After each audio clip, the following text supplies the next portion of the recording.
The biggest door, the biggest opening on your home is the garage, and you don't want to skimp, man. No, you want to do it right. If you got a loud, old, rickety, rusty garage door, gross. I'm telling you, me and Daniel got the silent package. I know Seth got it. Our buddy Tony got it.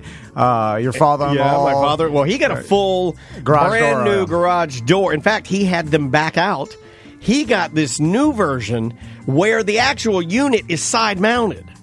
Oh, really? Yeah. Like sideways? Oh, yeah. No, just, no, that's a fancy one. Yeah, you got the fancy. But I'm just saying, Precision Garage Door, it's all they do. Yeah. They will come in a van or a truck that is branded. You will have confidence. They're technicians. Yeah, super fast, super quick. I had an instance last week where my garage door opener was opening a brand new garage door in the neighborhood. Oh, really? They came to my house same day. In 1 hour, she diagnosed the problem. Do you want to know what happened? What? It was a fluke. He had been programming his garage door as I was leaving to get coffee, and when I pressed the button, he was actually programming it, and that's what happened. And the lady from Precision diagnosed the problem and fixed both our garage doors. It didn't even charge the guy. Here's the number to call, 407-710-BDMS. That's BDMS. All you have to do is call that number. They know it came from us. You get 5% off a brand new door if you want a brand new door. Also, get the silent package, Wi-Fi. You can control the door with your phone. Easy. Yeah. Peace of mind, man. It's Precision Door of Central Florida. Welcome back to A Corporate Time with Tom and Dan. I'm Dan. I'm Tom. Let's jump into this one. Hey guys, it's Zach from Ohio. Business Bro has the best segment on ACT, other than Who's Porkin', the best segment on ACT. He's very good. You guys should pay him the big monies. Is he your friend, Zach? Yeah, it must be. I think so.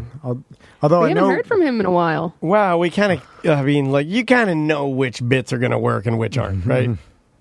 Well, Business Baby, that guy's dead. Well, in he the just water. stopped. Yeah. Well, that's my fault. Why? Because we I made bullied fun of him. Oh, yeah. Bad.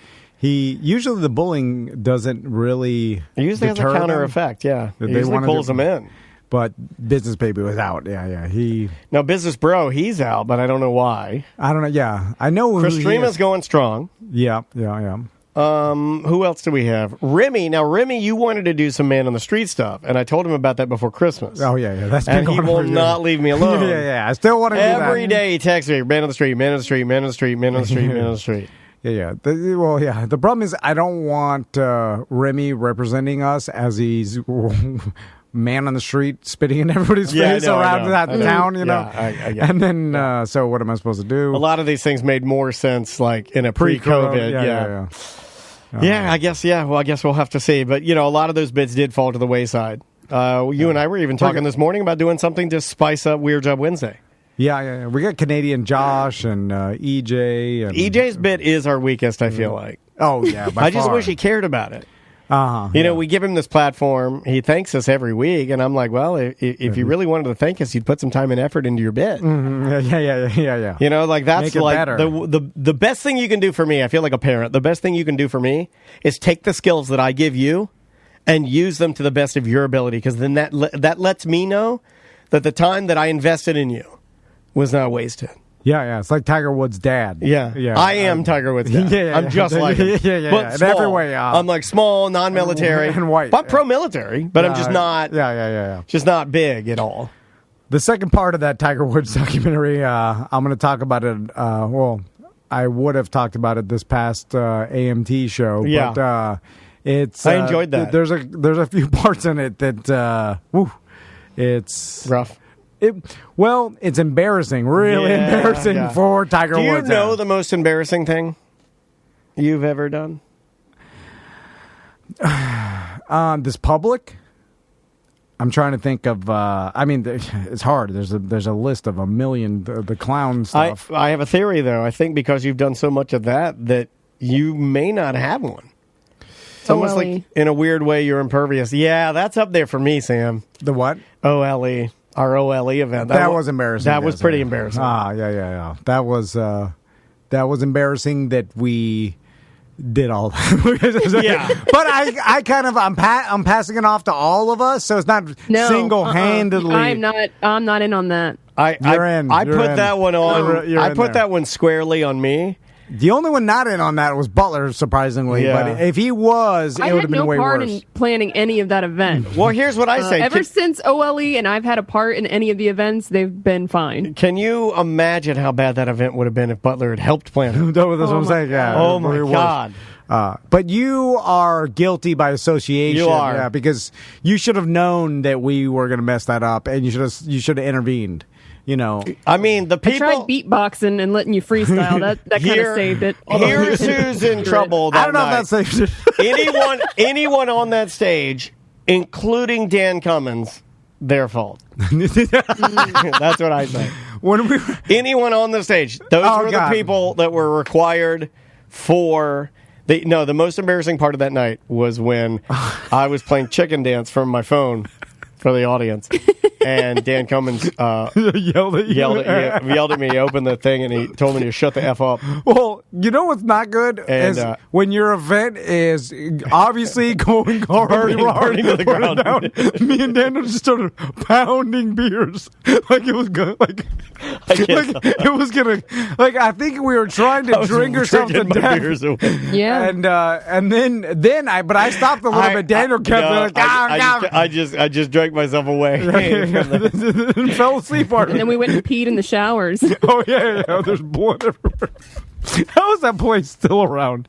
I drive by it and I'm like, what is it? Why is it there? Now it's a Corona testing facility. I don't know what it is now. The damn property is like 5 city blocks. I mean, this is pretty close to Winter Park. Just that property alone Oh, it's so what do you think it's worth? 20 million? I don't know. At least. Like because It's huge. You could put an entire subdivision in there. Like what can you Oh, put? yeah. 30 houses in there? Oh, you my could God. sell for you could, 400 grand you a could put piece. 200 apartments in there. yeah. Anyway, that was Oh, my God. I agree. That was pretty embarrassing. All the stuff I did that was like perceived as embarrassing, I did on purpose. Right, so it wasn't embarrassing. So it wasn't Yeah. embarrassing. That we tried. We tried, and we were like, and then we brought Dan. Oh God! Then I gave him that hamburger, and he was putting ketchup on it. And usually, we didn't even bring him a spoon or a knife to smear the ketchup on his horrible bowling alley hamburger. Yeah. He was doing that move where you squeeze the ketchup out of the package and then you put your fingers on the ketchup packet and you use the packet to smear it around, which only means you're smearing the fingerprints of whoever touched that all over your hamburger. It was dark. We were just sitting. We weren't in a green room. We were just behind. Standing. It was just behind it was behind a PVC curtain, and we were back there playing music from my cell phone, drinking beer out of a Home Depot Homer bucket. That is true. There was no sound guy. There was just all the sound equipment was just on a folding table with no one. It was two old speakers like some grandpa would have had next to his pool table in his man cave. In a massive, there's a gigantic fronton. And then I tell them to cut the lights. They can cut the lights. But the only lights they can't cut are these jumbo. Remember those Mondo mega fluorescent lights that would hum and they couldn't cut them. So even if it was silent in there, the whole place went.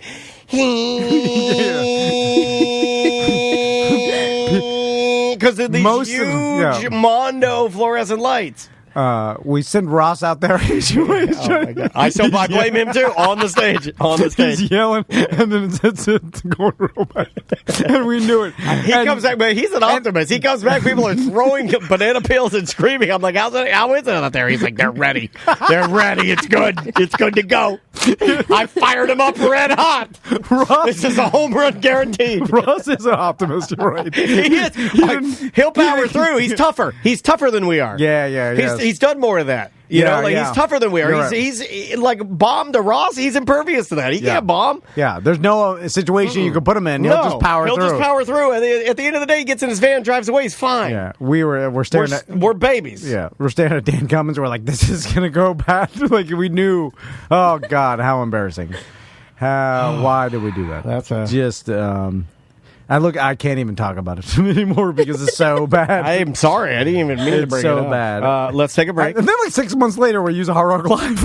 There's no rhyme or reason to it. I know. There's no rhyme They're or like, reason. well, we saw your last event, so we know you have the goods. We'll sign the deal. We're at the best venue in Orlando 6 months later. It's not like we worked our way up years later, finally, 6 months anyway. Like, we should do it at a good venue.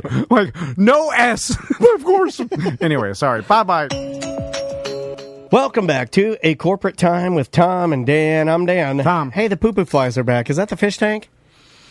I don't know. I don't. We didn't take the trash out last Friday, and then That's because Sam wasn't here. I had my. Well, she was here. She just, Sam, I'm going to need you to stay on Zoom until we're gone from the studio so you can yell at us via Zoom.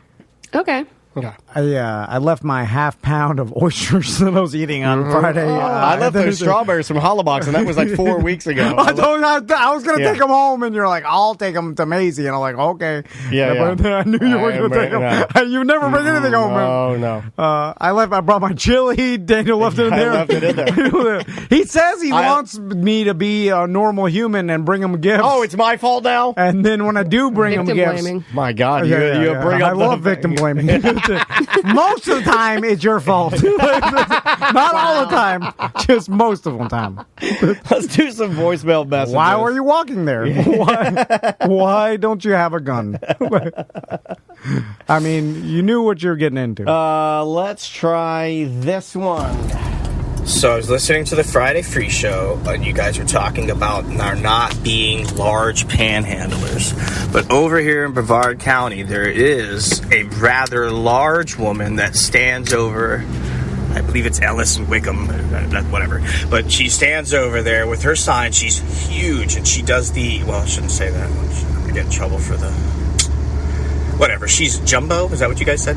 She's jumbo, and she does the thing. I'm sure you guys have seen this. The panhandlers, which is the women, they do the constant like crying, like they can't take it anymore, and they're walking with the sign and they're shaking the sign, and she's got the fake. I don't know if it's fake or what, but tears going. My God, you're a real D-head. My God, man. Now, I said... Jeez Louise. It's got to be fake because as soon as somebody hands her $1 and she turns around, she's like, sticks it in her pocket and moves. But yeah, she's jumbo.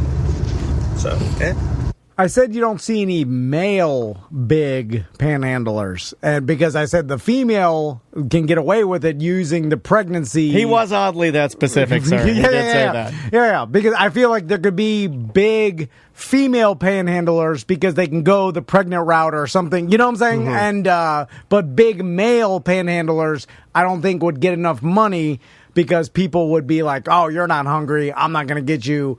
I'm not going to give you $1 because you look big. You know what I'm saying? Like the psychology behind that. You know, this just in from our Twitch chat room, they're saying that Dustin Diamond has now passed away. Really? Wow! I don't Why know are if you that's so shocked? I don't know if that's true. I guess. Well, because I mean, usually Sam can look that He up. had like stage 4 cancer. My God. No, I know, but fat. I mean, usually, even like you start feeling pain, and then they tell you you're like have a stage 4 or something. They give you like, in my experience, I've seen, from what I've seen, it's usually like they give you a shorter estimate. That way, if you outlive it, there's something gives you hope. You know what I'm saying? Yeah. Like it seems like someone. God, he's my age too. Someone gives you like 2 months to live, and you always hear that. Like the doctor gave me 2 months, and then now it's 3 years later or whatever, and then because you use the chemo, you start fighting it, and that extends it, right? Yeah, we had that guy in here too.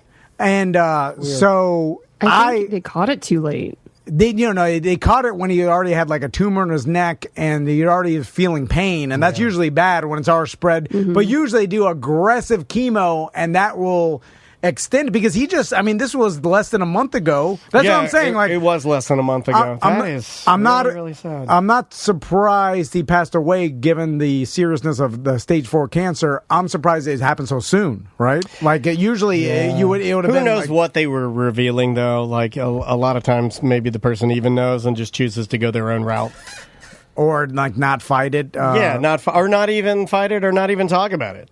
You know, maybe you don't. He's been in the hospital so he has been at least recently fighting it, but. Yeah. Yeah, Well, it was just 3 weeks ago. Tracy's saying. Yeah, 3 weeks is fast from diagnosis to death. but sometimes that happens, man. That's crazy. I feel bad for him. I mean, to us, he was a nice guy. Do you feel bad for him? Wasn't he not a great guy? Didn't he stab somebody on Christmas? Well, I don't know. I don't know why. I try not to weigh things like that anymore. Yeah. Like when somebody has something that bad happened to him, I just go, oh, it was bad. Then I try not to go back and be like, well, yeah, you start analyzing it like he stabbed someone. He was a massive turd. I guess no, but you're right. If a horrible person dies, usually that's what I'm saying. But I don't know him being a horrible person. All I know, Corky made a porno. All I know is our experience with him, and he was a nice guy. Nice enough guy, yeah. God, very difficult for me to not say that his life was brought to a screeching halt. Mm-hmm. Got that out. We're good. Yeah, that's the 90s. Mm-hmm. I had to do that. It's contractual. It is contractual. That we have to. Well, but I didn't play it up. I deadpanned it because I'm not going to let the big guys run this show. Yeah, we run this show.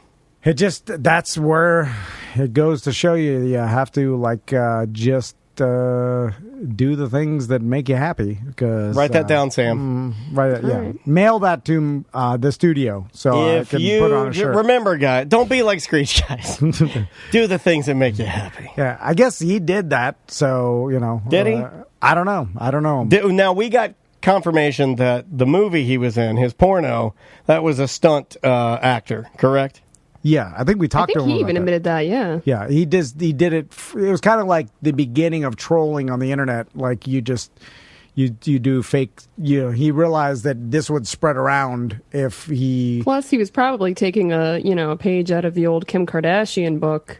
A sex tapes out there. Maybe it puts you in the limelight. Oh yeah, for Remember sure. when he made a lot of money with his Save My House. Yeah, the Save My House thing was one of the first times that I remember somebody using the internet for something like that. That was before I considered like a big celebrity fall from grace. That was before GoFundMe or anything. That was he may have been one of the first people to really crowdsource or use his fans. I think he was to raise money directly because I think.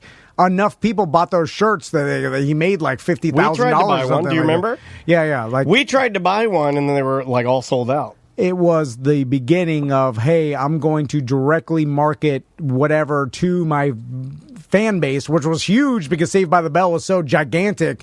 It's a shame he realized it so late. And a lot of these guys, you realize you're this icon for a generation, but you're making no money off it. And then finally you're like, well, what if I just put these shirts for sale, like Save Screech's house, and then all of a sudden you make $80,000 or whatever it is, and you're like, oh, my God, why have I not been doing this the whole time? And I could have been doing it not in such a maybe trashy or desperate way. I could have actually because I don't know, maybe he had a band or let's say Cameo. He could have. I mean, if Cameo existed, Camo is the more that's the right wing one, or any of the the cons, the nerd cons. He could have. Oh, he could have cleaned up there if he did art or music or anything, Yeah, the cons were happening. I don't know why. I'm telling you, I don't think he was liked very much within the community.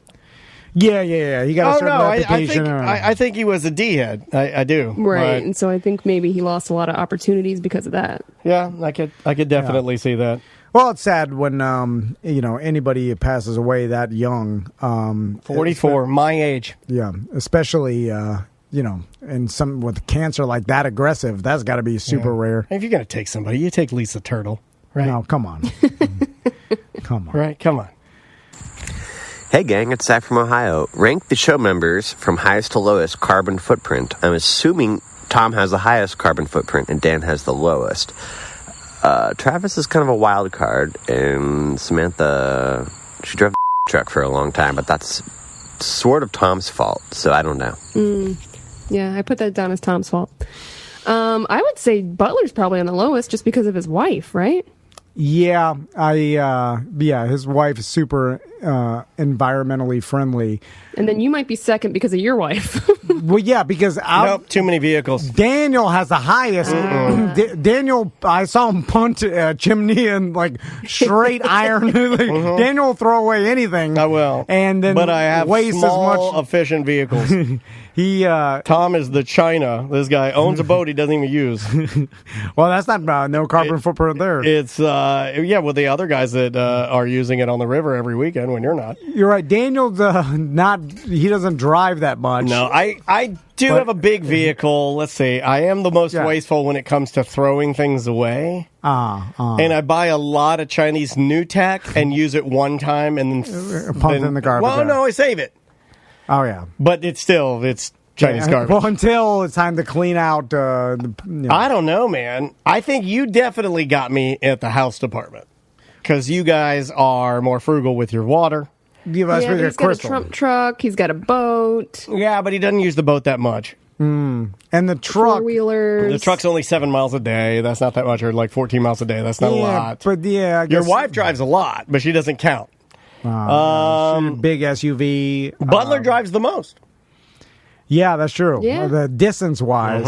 And then all this eventual spikes are going to get punted in the trash. Oh, and all the paint, the aerosol paint he's wasting. Yes. Once the listeners realize that I was right and this is garbage, they'll punt that. That'll add to landfill. You're using this segment to bully him again. That's great. I like that. I approve. Yeah. So that's all the stuff he's making and all the toys. He's buying a bunch of plastic garbage from China, more plastic into the States. Yeah. He's using the paints that are, all degrading the ozone layer. Like Butler's going to be 50 soon. And when he's 50, oh my god! And I mean, soon and relative, it's like what has he got? 9 years? How old is he? 41, 42, something like that. And I don't know. He did that "How young are you?" challenge this morning, and it said 50. Ooh.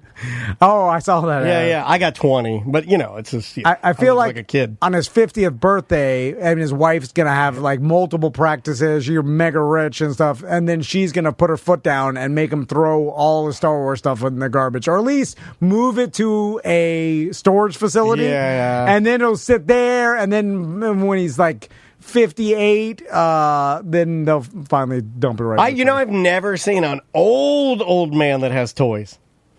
Find me an old man with toys. That's Santa Claus. They do it. I'm an idiot. I'll look, but I can't think of one. You say you can't find a fat old man, and we found one. We busted. We found one, but it's Shart and Randy's dad, right? Yeah, the old man that has toys that goes into the models. I think old men have models. No, I want an old Star Wars man.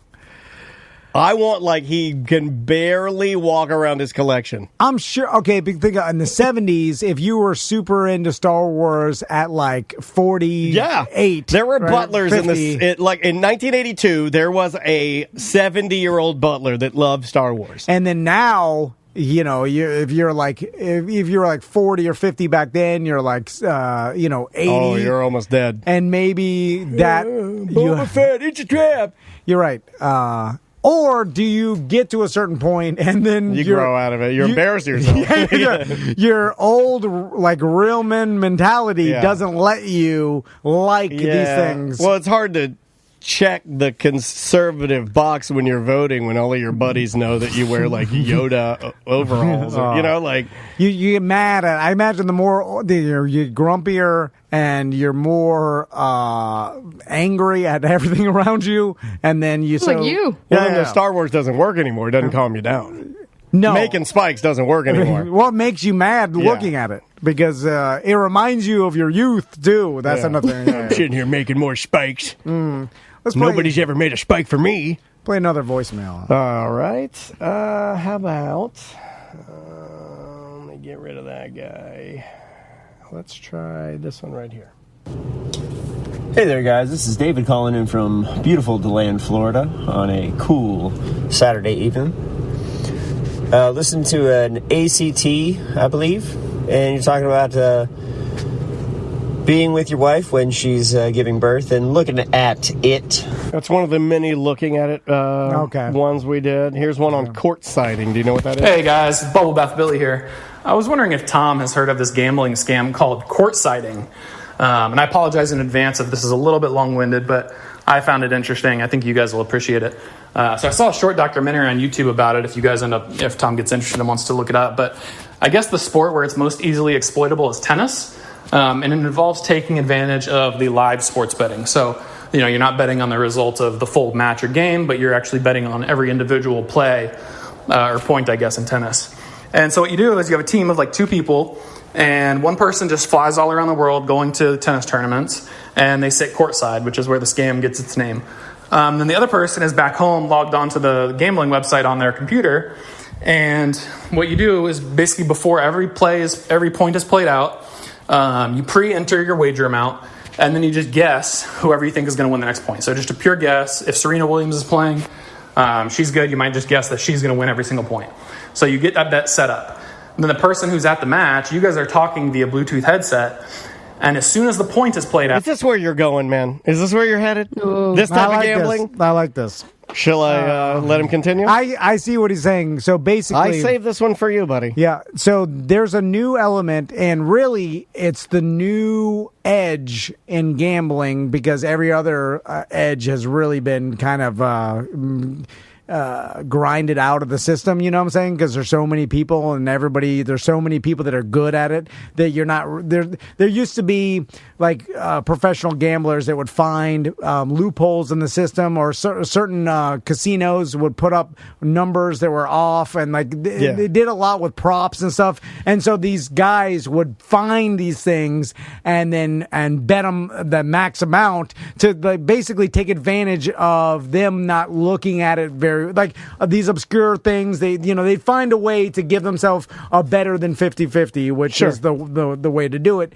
And live betting now is become super popular, and there's still ways to actually get a better edge live betting. In fact, I did this the other day, or not the other day, when the Steelers played the Browns and they got killed. You remember that? Yeah. Well, there was one point in the game where it was like 28-0 or something, and it's all done by a computer program. Yeah. So it's they take the people out of it, and they have some algorithm that runs probability at that point. And then so as the team scores, it'll adjust. It'll be like so every percentage of winnings. Yeah, that you could bet on throughout the whole game, basically up until maybe 5 minutes or something, maybe the last quarter or something. They stop. They gray it out. You can't do it anymore.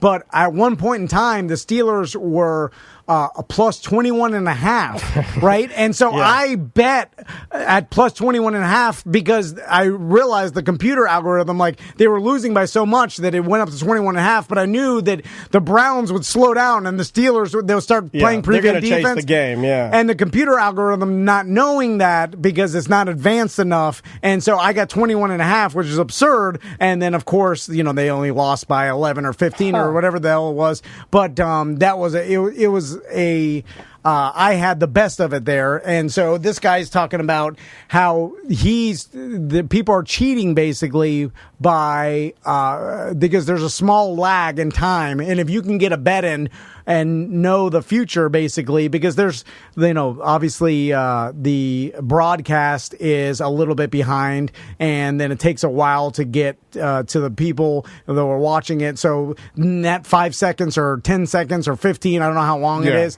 they'll be like, Serena won, and then he'll bet Serena like right there, and then get it in right before they cut it off because it's just cheating, right? Yeah, but I like it because you're cheating like giant casinos and these books, and most of the time they're winning they're taking all these people's money, like because everybody eventually loses. Then no one knows how to gamble properly, even me. So I like that they're taking advantage of the system, although.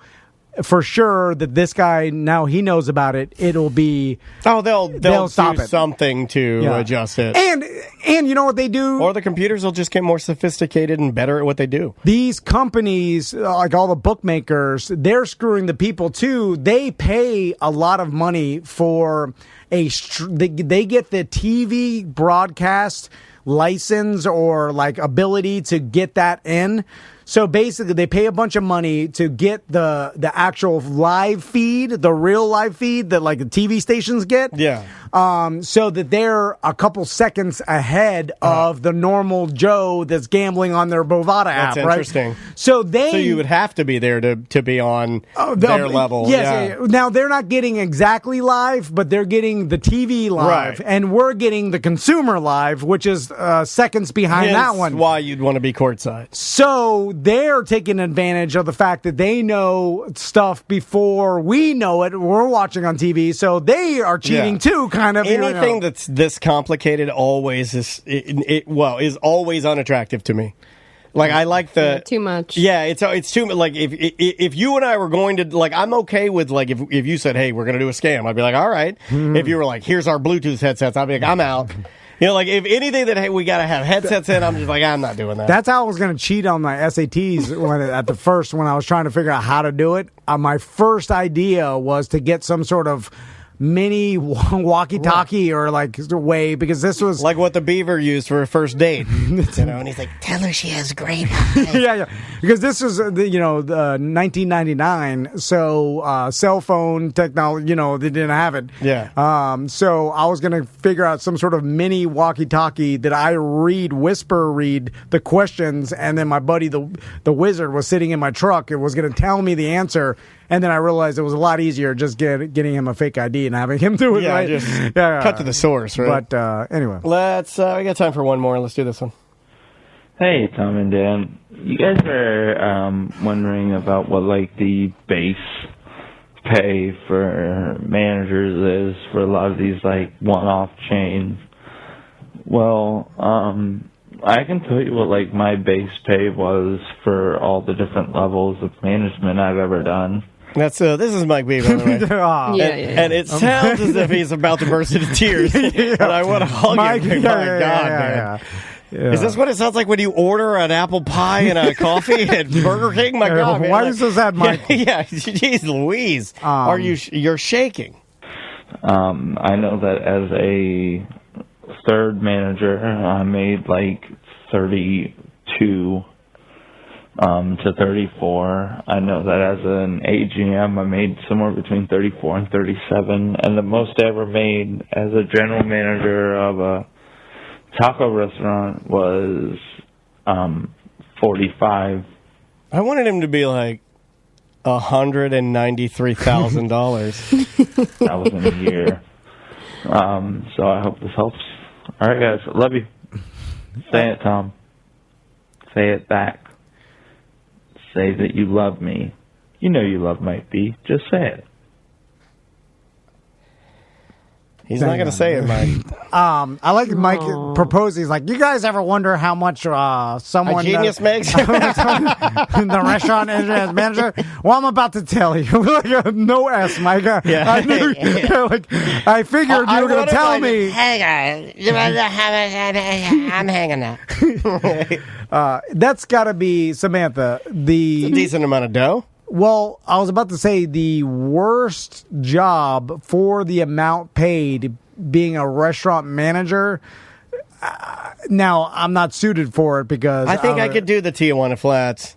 But all I got to do is remind a couple of girls who have tattoos on their thighs to get the beans out. I think I could do that. Yeah, but could you imagine? I got some buddies that are restaurant managers, and he's like, the employees are like all F-ups. Like, yeah, of course. They all... Including me. Yeah. I'm going to be back there doing drugs. Are you crazy? Yeah. I talked to my buddy. He's like, everybody's a mess. Everybody's bad at life. Including me. Everybody's on coke. This is not the job I would do if I wanted to keep my family together. Yeah. So I'm working late nights. I'm cheating on my wife. He tells me he's like most of his employees he's fired multiple times and then you bring them back. And then you bring them back. But that's radio too, just for the record. No, I know. It's and then for the pay and to manage the employees and deal with the customers at a restaurant seems like the worst possible job for the pay, right? As a manager? Yeah. Man, I see customers have gotten worse too.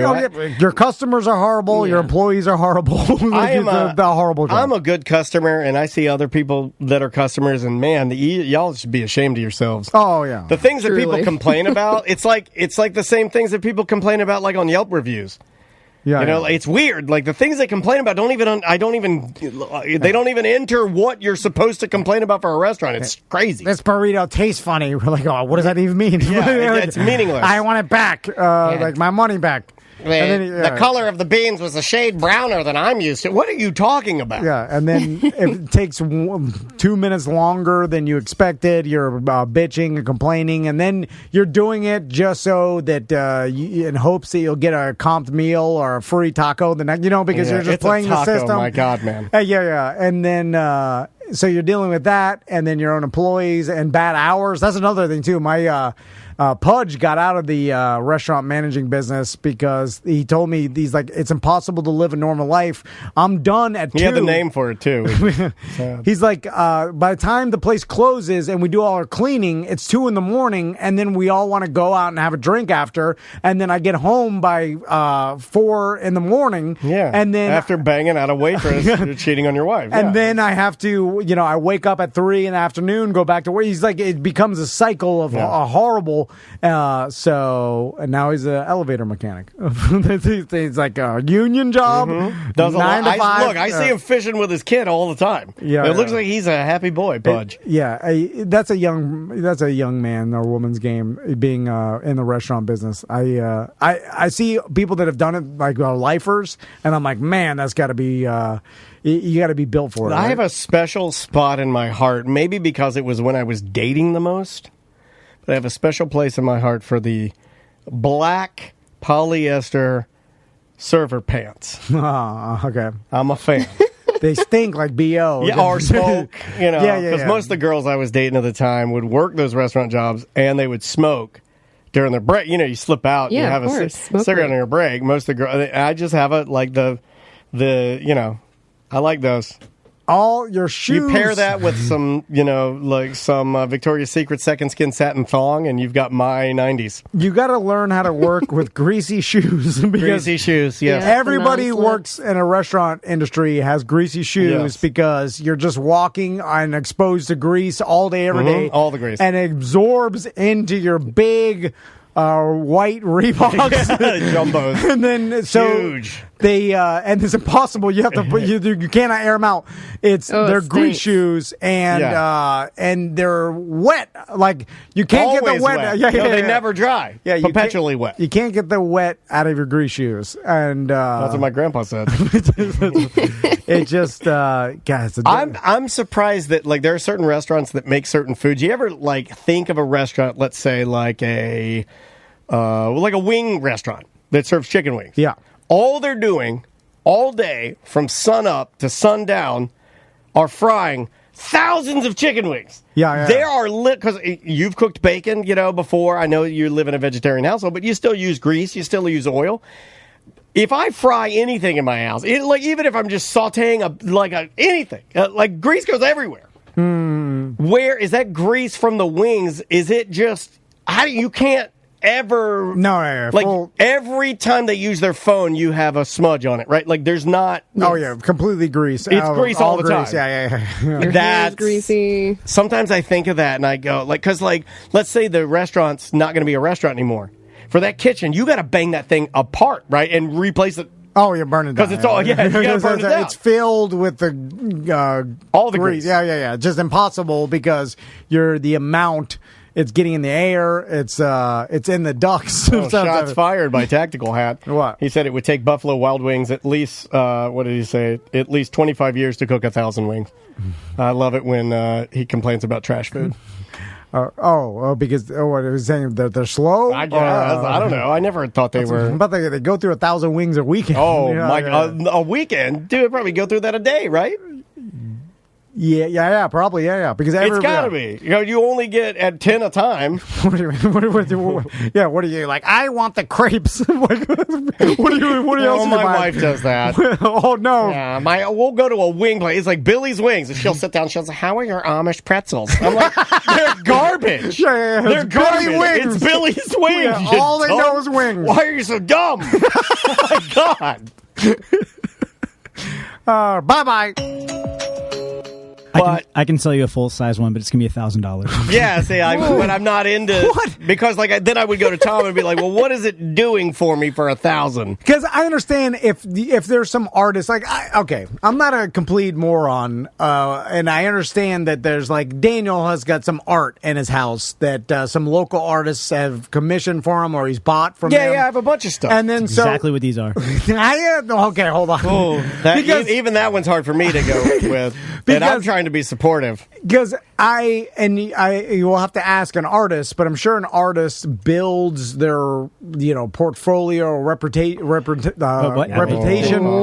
over an amount of time, which makes their art valuable or credible or whatever. It's like, oh, this. Well, they're known for we all got to start somewhere, sir. Right? They're known for their art, right? Also, it implies, now I understand getting in early, to maybe an up-and-coming artist, you buy their pieces early because you're like, I'm going to bet that this guy is going to become famous later or a bigger name, and then I'm going to have their early piece. Right. Is that the reason? Are these people that bought this believe that Butler's going to be this big, Star Wars? No, they don't. There's no way they do. I think they're doing it because they want to support him and they like him. Yeah. Okay, so it's charity. I didn't say that, but I do That's think, what charity is. I do think that there's a love for Star Wars that he shares with them. So then they're like, oh, he makes these things that I don't make. I could, but I don't. Yeah. So I can buy it from him, and they're looking for Star Wars decoration for their room. Replicas, yeah. I guess, yeah. I don't know. I don't have anything like this. I have had things like this in the past.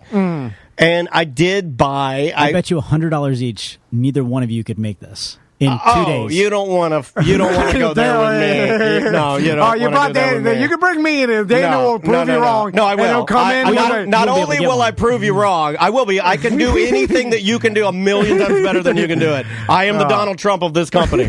I can do it. No, you don't want to. You don't want to do that. So you're declining the bet. No, I'll take the bet. Okay, but I'll do it on my terms. I'm not going to. I'm going to start today. Why would I start today? You got 2 days. Okay, when I get my stuff, I'll go for 2 days from then. I'm not going to go try and find things like you said you can't find them on eBay. Butler, I don't mean to. I can tell Butler's getting mad because we're making fun of his art. No, he's not. I don't think he's getting mad. I just think he doesn't understand why you don't understand why these things are selling. I'm trying to explain it that there are like-minded people trying to do this. What did Christine say? I need to talk to someone who bought it, and then they can tell me because Butler. Norm got one. Well, Norm doesn't count because he wanted my garbage painting. Yeah. Okay, let's see here. Let me go to Christine. Because, is it okay? You're a huge fan of Star Wars. They don't make anything like this. Obviously, you could buy the helmet. I guess they don't make the Spike helmet. Like retail or something. It's like, and you can't just, or can you just go and buy something like this? Or I'm sure you can. Is it like because it's rare? And then, so you're a fan of Star Wars. I understand that. And then you want some Star Wars decorations. And then Butler's making these spikes. And then you're like, perfect. $100 decorate. There you go. You're never going to understand it. Because because you're not even a decoration guy, right? You're a decoration guy. So like you would buy things like, in fact, you probably have named something that you bought purely for decoration. Is Gogru or Gruga? What's it? Grogu. Is he a decoration?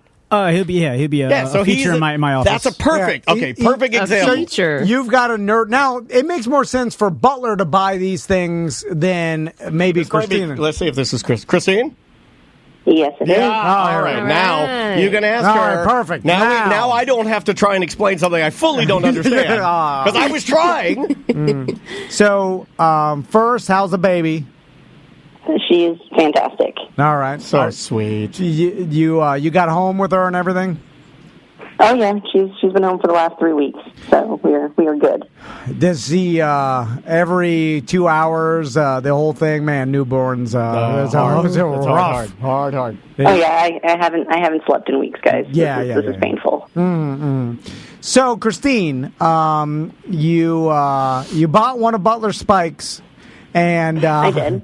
And the chat room automatically, because you asked Christine about the baby and how she's doing first, people are like, he's trying to be human in the chat room. So I'm just going to go ahead and award this to Butler. He wins because at the very least he's human.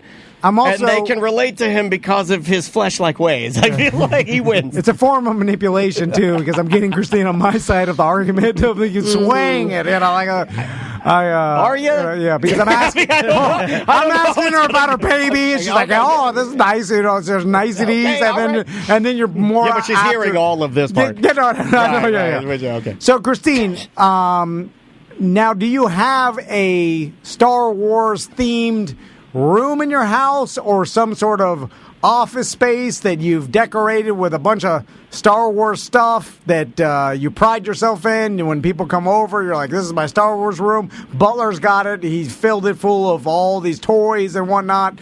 Do you have anything like that? Yeah, I have my art studio is a library, so that's where I have all of my taxidermy. I have like Harry Potter memorabilia. I've got Star Wars stuff. I've got tons of local artists' paintings and prints. So yeah, I've got a whole section of the house. I have figured out the problem. It's a crazy person's garbage room. Well, that's what people that don't have anything in their life at all that they can look at that evokes an emotion or a memory. I'm joking. No, I'm starting to think. I think I know the problem though. I think I'm starting to see it. Now, Christine, have you ever lived by yourself? Never, no. Yeah. There's a messed up. But Tom doesn't even know who he is. No, that's what I mean. I would just, if Tom lived alone, I bet you if you walked in, it would literally just be a room. not two rooms. Just a room with a toilet and like everything, no pictures, nothing. There's nothing in there. Yeah. And Cypress furniture. If I just woke, if you just kidnapped me and then drugged me and I woke up in Russia, I'd be like, oh, I guess I'm here now. I'll just start digging. What do you want Back to normal. I don't know. I'll just Mr. Adapt. Is it good? Is it bad? Yeah, whatever.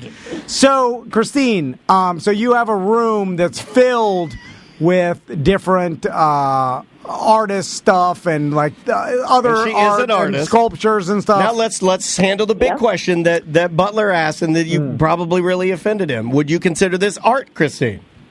Absolutely. Okay, there you go. Now, Christine, does it matter, like, the other art you have in your room is... That's a real art. Is it by, like, accomplished artists and people that do this for a living, or amateur?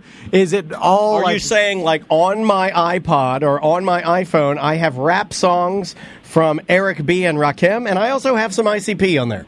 Okay, yeah. Is that what you're saying? No, because the ICP is still they're multimillionaires. They've successful with their, what I'm saying. But I don't think anybody claims they're good rappers. No, but they've made a living doing it. Okay, see what I'm saying? enough. This is where I'm kind of like, I guess, questioning if Butler's an accomplished enough. So you don't feel artist, like he's made enough spikes to, or just what would be good enough? If he sold 50 spikes, would that be good enough? I don't know. I don't think like how many spikes does he have to sell? I think he's got 10 he sold. Here's my problem. Butler made one spike, and then I made fun of it, and then to spite me, he's selling 10 spikes. Oh yeah, there was no plan. Spikes. Oh, it's Spike's crazy. I feel like he's doing this for spite. He started Spikes Hard Lemonade. These are spite spikes. Butler. That's why I'm mad at it because he doesn't want to be an artist. He doesn't want to do nothing. You're mad at him because he's successful. Now we're getting somewhere. Yes. Sam, do you see how I was able to open this onion until we got to the center? But it's still green. It's not even success because it is when he's selling it. He's doing it just to spite me from the beginning. He never wanted the success. He's only doing it because it's ruining my mind. He's only doing it to spite me, and he's making these spikes. I think he doesn't get any enjoyment out of it.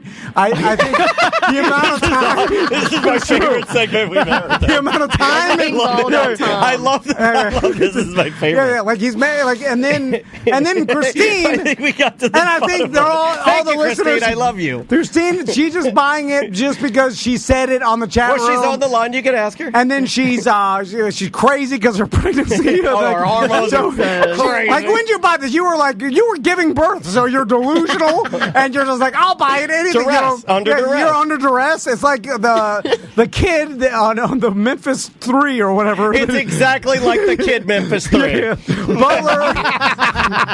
Dude, this is my favorite segment. I am cry laughing. He's admitting stuff. Just like the kid Memphis 3. Oh. And you just bought this because you're like, I'll buy one. I feel bad because Tom is bullying him, and he's saying that I'll buy it just to spite Tom. And then you bought this. You didn't even want it. You're going to put it and then it kind of degrades your other art because this art is something that's not even made by someone who's a professional artist or has any sort of accreditation. So it's like it kind of devalues your other stuff. And then so, is that's all accurate, right? Yeah. Well, I have. How many paintings of mine do you guys have in the studio? Like 3 or 4? Yeah, but you're we took them accomplished took them all out, and he replaced them with spikes. There's spikes everywhere in here. But Christine, no, I'm kidding. No, we have. I think we have 3, and I have like 3 in my home. And that's okay, Christine. That's the difference between like when I look at pig tees every day, and well, hold on, that is a painting we have. You're going to make people that might be turning on for the one. That's why people don't just flip through the channels, because if they flip through and heard that, they'd rip their radio out and throw it out their sunroof. No one listen on the radio. There's. Christine actually made us a piece of art that's been hanging in their second studio for years, and every single comedian and guest would make it's a prized possession of ours. It was basically above Daniel's computer, so they'd stare at it, and it's basically a pig. It's a human pig with tees. It's a human with a pig mask on with her boobs out. Oh, okay, yeah. I forgot what it was. Don't look at it every day. Over here. I don't pay attention to anything. It's Rodney Dangerfield wearing moose ears. I forgot what it was. I thought it was a painting of George Washington. Something. I don't look at any of this stuff. It hangs in there. It's a painting of Calvin peeing on a number 3. I don't have time to look at these listeners' drawings. Anyway, but that is something that looks like it takes some talent and art and shots fired. And this doesn't look. No, okay, hold on. And the bet still stands. He'll give us 2 days. Are you saying the pig tee painting is the same, or even on the same spectrum as this? Oh, are you asking me? The spike with that you put some dirt underneath the eyes of the stormtrooper. If you made this out of clay, the whole thing. Okay, then that's a different story. You bought a white miniature stormtrooper helmet off of eBay, right? Okay. Then you had a wooden spike, you stuck it through, and then you dirtied it up, and you put some black rack on it. Now we're getting the real story. But what else is it? Is someone gonna... What is it? Vito. Christine, what do you see in it? You're the one who bought it. Do you see how good of an art job this guy did? I mean, what you tell me? It's a job. I honestly, I collect things that make me happy. That's it. So I can have a piece that makes me happy, and in my library. That is the worst thing. I mean, how does it make you happy? If you had a gun, how does it make you happy and me so mad? If there was everything makes you mad, Tom. No, it didn't used to. Not everything. It didn't used to. It's a grumpy old man. If you were loading your gun with worst answer you could have given bullets, that was the one. And you just blew his head off. Like when you finally get this, and how are you going to get this, by the way? Is it Butler's shipping it to you? No, he's delivering them. I'm coming by this week. Oh, you're coming by? Okay. And he's delivering a few, and then they're using, he's paying me to store them here. So when you get it, you're putting in your office. Good deal, too. He's paying well. And when you walk by and you see it, it's actually going to bring a feeling Kid. I'm going to have a great Monday now. How is it going to make you happy? How, Christina? It makes... I'll think of hashtag Team Butler from now on. Now it's to fight you. Now I'm just going to get so much joy of how angry you are. And I hope you then sell 10 more spikes. Spite happiness. Now, what is the name of your Star Wars prop company, Butler? Do you have one yet? Regular Media. Oh, it is a Redco Media joint. Which is, by the way, I've never wrote one check to that. 3 years in the making. What? By the way, you know it's Butler's 3-year anniversay, like last week or something? Today? Oh. Today? 3 years! Oh, my God. I wondered why you were being extra mean to him. Like, something must be going on. It must be an anniversary. Tom only does this when he's really, really mad about bad decisions. I know what he'll do. Oh, man! I remember how he took it out on his 2-year. Oh, I can't wait for the 3-year. And 4-year. Oh, man, that's going to be bad. Yeah. Now, I understand that, Christina, if you walk by it every day and you know that it made me so angry and that brings you happiness, I can get behind that. Well, if I could also I'm gonna put it with a bunch of succulents, too. I could also see if you were an actual Mandalorian, if you walked by it, you'd be like, yeah, still hate him. This is the way. You know, like, I can see you doing that. Yeah. But since none of that stuff actually exists... You know, it's kind of like a jumbo cake topper to Tom. I feel like this is like what you put on a kid's birthday cake, right? Just a much bigger version. All right, Christine. I appreciate you calling in. And take care of that baby and try to get some sleep. Good job, John Wayne. I don't know what to say. Take care of that baby. I'm trying to be human again. I don't know what. Put some Vaseline on your nipples. Keep them from cracking and bleeding. I practiced the human intro, not the outro. I knew to ask about the baby, but I didn't know how to take care of that baby. I don't know. Slap one of those things in your chest and its mouth. Yeah. Okay, bye-bye. Yeah. You are a weird person. See, I think this is weirder than I am, but apparently I am not on the same page as the others. Have you ever had because any hobby that you have normally isn't just you've never had a hobby like this, like a cartoon hobby? No. Because I have. So I know what it's like to sit down and build like a Lego set, and that's all you're doing, or create, like what Butler's doing. It's I think to you and Butler, you answer. Like, I think it's a little bit art, but I also think you get something out of this because it's the community you run in, right? Like, that's your thing. That, I kind of take it as a little bit of a meditation, if you will. Like, so I just sit there and it's a way I can just kind of calm myself down, if you will. There's a bunch of, it's almost like therapy when I'm painting these. Listen, I'm not totally crazy. I understand about, it goes back to the damn, what's the Nintendo game that I made fun of for a baby game? Minecraft. No, well, not Minecraft. The one you guys played. Animal Crossing. Animal Crossing. So when I finally figured it out that it was just a de-stressor, like it was a way to escape and anxiety and like just literally mindless nothing so that you don't have to look at how horrible everything is or de-stress. That made sense, and then I moved on in my mind. I was like, okay, it's not about the actual game, it's about the fact that it's nothing and there's nothing stressful about it, and it's just literally wasting time so that your brain can de-stress, right? And then I was like, okay. And so that's why with these spikes, I'm mad because Butler's telling me that this was, I really believe that it started with no reason. And it started like, I'm going to make this spike. And then when people were like, I'll buy one, then Butler's like, oh, I'm selling them. And then now it's gotten to this point where he's selling it. But I don't think this was the plan. It wasn't the plan to be artists. Actually, without you belittling his plan. Yeah.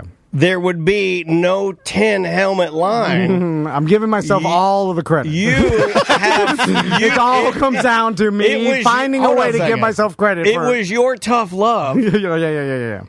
And original. This is almost like, what's that movie where the drummer was Sideways? Or no, what's that movie? Yeah, what's it called? The drumming movie. Yeah.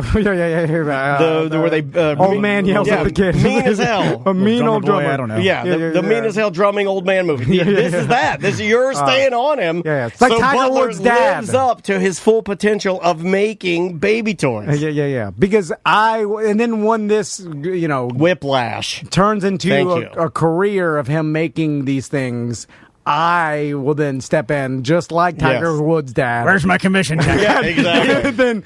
It's in your wallet, sir. It's right behind you. Credit. You should get a little money right now. I mean, aren't you talking about these on your airwaves? Yeah. But I mean, how are listeners finding out about this? I mean, you own that group, right? The BDM nerd group. That's your group. You own all of that. You could be taking a percentage of this if you were like me. Didn't let these things fall through your fingers. I put $1 in your cup over there. I run a very tight ship. All right. Let's bye. Welcome to A Corporate Time with Tom and Dan. I'm Dan. I'm Tom. And I don't know if I was supposed to say welcome or welcome back. No, you're right. You're right. Yes. Welcome to A Corporate Time with Tom and Dan. The topic is who can kill Tom. Caller, you're on the air. Oh, yeah. Call in. And if you think you can kill Tom. Tell me your height. And I don't need your height. Okay. I need your age. What you do for a living and your weight. Okay. And then I can accurately guess if that person can kill you or not kill you. Now, I mean, with your bare hands in a fight scenario. Oh, I was going to open it up so you guys each get to choose one weapon. Oh, well, that's complicated. No, it's not. I have a room full of weapons, and you guys can select one. All right. There's 30 different randomized weapons inside my room, and you each get to pick one. We'll get to select each But be careful. Weapon, huh? Some of them actually could be... What? Maybe a trap. Oh, no, the trap weapons? Well, now it's very psychotic. So, want to do some voicemail? Yeah, let's do some voicemails while we're waiting for the people to call in to kill you. You can leave us a voicemail message, 1-844-TOM, the letter N, Dan. Tuttle could not kill me, chat room. I think he could. No. He's strong and sneaky and does whatever it takes. Yeah, but I think first, he's older than me. A lot of people, he settles, well into his 40s. I don't know how. You just called him subtle. And second, because of malnutrition and poor living, he's got brittle bones. Oh, yeah, he does. Brittle teeth and everything. He definitely didn't take Flintstone vitamins when he was a kid. Yeah.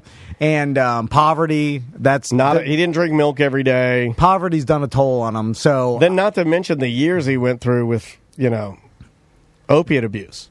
Yeah, that'll weaken you. But I've done that too. Yeah, I'm currently on that. That makes it even. The irony, though, of when you take one, when that thing kicks in, you feel stronger than you've ever felt. Yeah, but you're weaker than you've ever. I can barely walk, but I feel like I feel like a Hercules. Yeah. I could take Tuttle. Let's try this voicemail. You remember when we were talking about Sabbath mode? Hey guys, listening to Friday Free Show, and you guys are talking about Sabbath mode on ovens and whatnot, and Tom mentioned a girl in high school that would have butt sex instead of vaginal sex as a loophole, and it I didn't know we were going there. I thought we were going to talk about Sabbath mode. Talk about an oven, talk about, I don't know what you're saying. I don't know. I don't know anymore. I don't know. Stupid. Wait, is it the Sabbath? It's not the Sabbath. We can say it. Snicker, because every time someone says loophole, I think of a time when someone had said... Wait, that's what they should have just called it. Oh, it's the loophole? The loophole. Okay. Yeah. There's the hole, and then there's the loophole. You can't touch the hole, but loophole's acceptable. The poop hole loophole. Oh, no. The poop hole loophole. Oh, my God. That's funnier than what we said. You should do this job. That's fantastic. Hey, everybody. It's time for the poopa looper. It sounds like a crazy Spanish dance. Yeah. It's all those things. I feel like anytime you're trying to... It sounds like Sábado Gigante. I'm just like, how can you... The poopa looper. Because these people, they truly believe that there is they're not all-powerful being that created them, that's created the whole universe. But then they think that isn't it impossible? I can't say being. It's hard. You can't say being? Being. It's not being. It's being. Being. No, you're saying like my web search history is all in Bing. That's what I'm hearing. Bing. I don't use Google. I'll use Bing. Being. Put there you go. Put a space. Okay. Okay. And then put it a little closer together. Put a grace note on it. Bing. Anyway, how can you believe that this God is so powerful to create everything, but you could somehow trick it with an oven. Or a string that goes around or the poop hole. It's like hey guys, it could be like, I didn't. Hey guys, get in here. You get all your friends. You're like, guys, get in here. God doesn't know about the poop hole. If you say that, you're an idiot. Yeah, but that's I know kids think that, but then no, there are adults that think that. But then I contend the that Sabbath oven. It's like the whole. It's like the spirit it's Sabbath of mode on the oven. It's not a Sabbath oven. But the spirit of the. I was about to call you're law picking and religion. choosing what rules you adhere to and which ones you can get out of, and I think that's BS. And then you're like, well, it says that I can't, operate electronics this day because it's a day of rest, but it doesn't say I can not hire someone or set my electronics the day before to turn on at noon. It's like, yeah, but like again, are you tricking? Well, then you don't really God? believe. Then you don't really believe because God can't be tricked. That's what I would assume. But they remember when EJ told us about that string? Yeah, I was talking about. Yeah, that's what this guy. Nuts. They put the string around the city so they can go about their day. yeah. As long as we're inside the string, magic string. No, that's come BS. on. It's all crap, and you know it's crap because I contend you're lying to yourself, and you're okay with it, which in turn makes the entire thing crumble. Right? House of Cards. Here's the problem, though. I bet you that if you lie detected these people, they would 100% believe that through repetition and because I don't think they're literally actively thinking in their mind, I'm tricking, I'm getting one over on the big guy. But I think if you dialed it down with them, they would have to admit that they're lying. I think that they count it as a technicality. So but God doesn't have any technicalities. Yeah. You don't get, I'm sorry, I couldn't go to heaven, technicality. It doesn't work like that. Well, God gave us free will, right? And then we made technology, and if that technology has allowed us a technicality to get out of it. So based on that, we can invent a weapon to kill God if we want to? Come on. Yeah. It's like the spirit, the whole thing is based on faith and I don't believe any of it. I'm just trying to see where they're coming from. I have no idea. I'm with you, Sam, because I want them to explain it to me in a way where I'd go like, oh, all right, based on that, okay. Right. Yeah. It's like... Yeah. And I don't think that's possible because I think they know they're lying to themselves. And it's like, I truly, they'd have to say and believe that they truly believe that these loopholes that they found are okay with God. And how could you're just assuming it, right? Yeah. You can't ask him and he's like, I got a written document from God. He says he's okay with the poopo loophole. Or the back of whatever religious book. It's like, it says it here. It's like, well, if you can get around any of these things, then you're fine. More power to you. But as long as you don't technically do what it says not to do, but you get around it in some sort of weird way and you trick everyone. What is it? Yeah, I don't. Anyway, sorry. I'm not on board with that. Let's try. Oh, God. I lost my place here. Sorry. Let's try this one right here. What's up, guys? Currently driving through what appears to be a hurricane. Okay, this is a guy calling from a hurricane. Okay. We get people calling the show all the time, but they only call when they shouldn't be calling the show. We get people that call when they're drunk or on a hurricane. They should be attending to their children in a hurricane. But I'd like to say, y'all kind of just glossed over and embraced, I forgot Homeboy's name, but y'all didn't really elaborate on the fact of the idea of feeling someone's heartbeat. Okay, this was... Okay, yeah. We can't talk about we got a lot of, first, you got a lot of babies out there that were like, oh my God, I had to turn it off. You call yourselves grown men, and then we do a Friday free show. Remember when Ron called in and talked about the heartbeat on the BDM show? He talked about a certain way that he likes to have fun time for boys, where there is a heartbeat felt. And then we got all these emails from all these triggered snowflakes that were like, oh, I can't believe you, and it's like, oh, come on. Like it grossed you out, and you were like, oh, I had to turn it off. If I could have thrown my radio out the window, I'd have done it. By the way, the same people that will easily kill anybody that walks into the house, blow their head off. Which you're gonna kill, with your gun, and you're also they're probably down with the poop hole loophole. Yeah, I forgot we talked about that. When you said that, I froze up for a second. But you can't hear Big Gay Ron talk about a heartbeat. It freaks you out. You're like, oh God, you have to throw your headphones on the ground. Makes Ron more of a man than you are. So is Hurricane Man talking about how he was freaked out about it? He's like, okay, I'd rather die in a hurricane than listen to that. You're driving through a hurricane, and you can't listen to Ron talk about the heartbeat. You're driving through a hurricane. Are you weak or are you tough? Just answer it. And I love you, Ron. Stay big, stay gay. Let's try this. Because I can listen to any of that and drive through hurricanes. I'm tougher than all of you. It's the only way I can drive through a hurricane is to listen to Ron's sex clipades. I have to have him call me through hurricanes. Yeah, I got a rusty gun. I'm doing better than you. What's going on, T&D Media? Concrete Mike. Oh, no. You guys on an ACT episode not that long ago were talking about lightning striking pools or vehicles. I had a F-150 back in 2005. We're on a job site over by the convention center, and a bad thunderstorm came in. Me and the guys ran into the truck. There was 5 of us crammed up in there, had the truck running with the AC on. Lightning hit the antenna.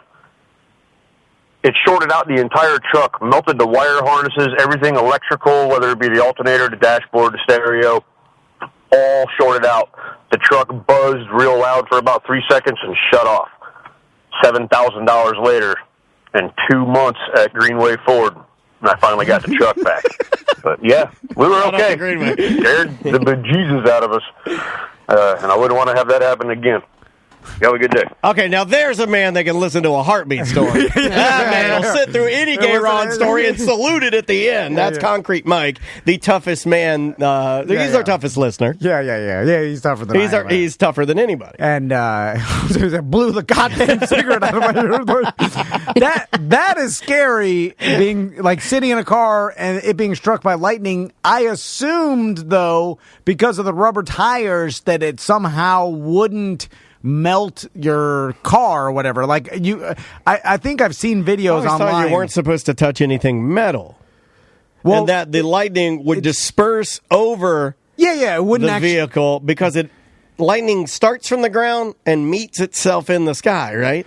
And because of the rubber tires that you're safe inside. I don't know anything of what I'm saying. Yeah, me neither. But because you're safe. That's all. I just leave it at that. I'm like, you're good. But it feels like with the amount of lightning strikes, there would be a lot more stories of lightning hitting a car and it melting you know what I'm saying? Like, I've seen videos online of lightning, like, striking, dashboard cams striking a car. Yeah. And then it may turn it off temporarily, but they always, like, start the car up and drive away. Like, it didn't melt all the circuit board. You know what I'm saying?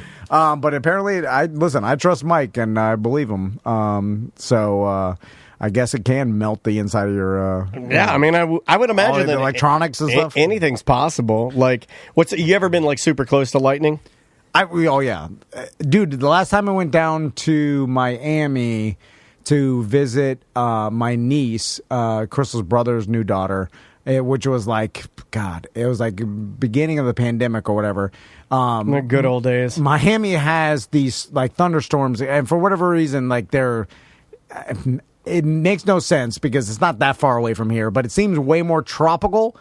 And there's a tiny paper umbrella floating. It may be just because we're so close to the ocean down there. But right before a thunderstorm rolls in, there was this weird, and I've felt this before when I was a kid. It was like I walked outside and we were like loading Max and Tommy into the truck. Oh my God, you had Steven Seagal police spider sense. No, but it was like there was a storm, but it was, and this sounds corny as hell, but it was like everything was electrically charged. It felt. I felt something. And then I felt the presence of the Lord.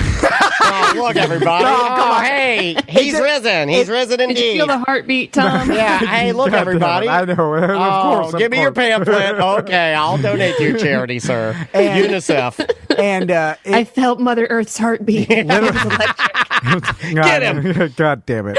And like a block away, it was that instant, like, go! Like the lightning and thunder, loud as hell, to the point where I was like, I need to go inside with my family because we'll die. I hate that feeling is, and I can only imagine what it feels like to be a very, very small, aging, wart-covered dog and to hear that. Yes. It's got to be like a wizard just shot all of his powers into your brain, right? Like, it's got to be so scary. There's a lot of people that have bad run-ins with lightning and like it screwed them up or like every other hockey team. Go Tampa! And it hits a tree and blows their feet off, and like there's a lot of bad stuff. I think that'd be a bad story to say. You know, people are like, "What happened?" And I was under a tree reading a book, eating an apple, and the tree got struck by lightning and blew my feet off. With how much lightning there actually is, there's just like not that many people. You know what I'm saying? Because like when you I'm see not scared of it. You see a bad storm, and you'll see, hundreds of lightning strikes. And I'm still in the pool. But you're like, wow, it's hitting everywhere, and like won't hit me. Not that many people get that affected. They do. We just don't talk about it much. I feel like every day somebody dies of a lightning strike in Florida. No, not that much. I feel like they do. Every day? I think maybe not dies, but I feel like every day somebody gets struck by lightning or in hurt Florida. And something. Samantha, look up what are the lightning statistics. I know Florida's the biggest state. We're the capital. We're the capital of lightning. That's why the thunder people they're attacking the lightning capital. They've broken the windows down. Put your hat The average number of people killed per year across the entire United States is 93. Oh, I'm way wrong. Way off. Yeah. It is not that bad. I want to know injury, though. I want to know injury, though, because I feel like it happens a lot. Florida receives 10% of the U.S.'s lightning deaths. That's not that much. You're supposed to give 10% of your average income to the church as a tithe. When you were a kid, your parents told you, like, don't take a shower or bath when there's a lightning storm. Kinds of stuff. I know. Don't swim after you eat. Don't swim while it's raining. Don't swim when it's thundering. Or don't get on the phone when there's a lightning storm. Don't eat your boogers. You'll get pinworms. Don't walk in puddles without shoes on. You'll get pinworms. Oh, yeah. I got that because we used to... Samantha, did you do this as a kid? I'm sure you did because you're a Florida white trash like me.